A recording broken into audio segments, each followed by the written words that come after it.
Friends, Pandian star serial next promo என்ன மாதிரியான twist ஆக்க போகுதுன்னு பார்க்கலாம். செந்தில் ரொம்பவே வருத்தத்தில் இருக்காங்க.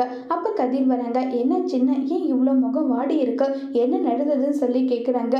அப்பா என்னதாண்டா நினைச்சிட்டு இருக்காரு, என்னை பற்றி இந்த அளவுக்கு கேவலமாக சீப்பாக நினைச்சிட்டு இருக்காரா, அதை நினைக்கும் போது எனக்கு எவ்வளோ கஷ்டமாக இருக்கு தெரியுமான்னு சொல்லிட்டு ஃபீல் பண்ணி பேசிட்டு இருக்காங்க. உடனே செந்தில் வந்து அப்பாவுக்காக நான் எல்லா விஷயத்துலையுமே சாக்ரிஃபைஸ் பண்ணிட்டு இருக்கேன். என்னுடைய படிப்பு, என்னுடைய வேலையிலிருந்து எல்லாமே இன்னைக்கெல்லாம் அந்த அளவுக்கு உழைக்கிற. அப்போ கூட நான் இது வரைக்குமே கஷ்டம் சொன்னதில்லை. ஏதோ தலைவலியாக இருந்தது, வீட்டுக்கு வந்துட்டேன். எதுக்காக வந்து என்ன ஏதுன்னு கேட்டாங்க. அதுக்கான பதில் சொன்னேன். பணத்தை கொடுத்தா நீ ஏதாவது எடுத்துட்டியான்னு சொல்லி சந்தேகத்தோடவே என்ன கேட்குறாரு. நான் அப்படிப்பட்டவனா சொல்லுடான்னு சொல்லி கேட்குறாங்க. அண்ணன் இதுக்காக தான் சொன்னேன். அவரோட அங்கில இருந்தா தேவையில்லாத பேச்செல்லாம் கேட்கணும். நீ அப்பத்திலிருந்து சொல்ற தைரியமா உன்னால முடியும். நீ வந்து இதை செய்ய அதை செய்யன்னு சொல்ற, ஆனா நீ என் பேச்சை கேட்க மாட்டேங்கிற. நான் என்ன பண்ணட்டும்ன்றாங்க. உன்னை மாதிரி என்னால எந்த முடிவும் எடுக்க முடியலையடா, எனக்கு மனசுக்கு கஷ்டமா இருக்குன்னு சொல்லி ரொம்பவே ஃபீல் பண்ணி செந்தில் பேசுறாங்க. நீ இரு, இப்பவே போய் அவர்கிட்ட கேட்கறேன்னு சொல்லிட்டு கதிர் கோவமா கிளம்பி போறாங்க.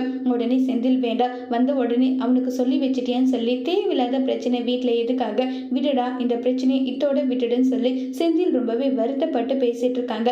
இதை கேட்டு ரொம்பவே கோவத்துல இருக்காங்க கதிர். அதோட இந்த பிரமவை முடிச்சிருக்காங்க.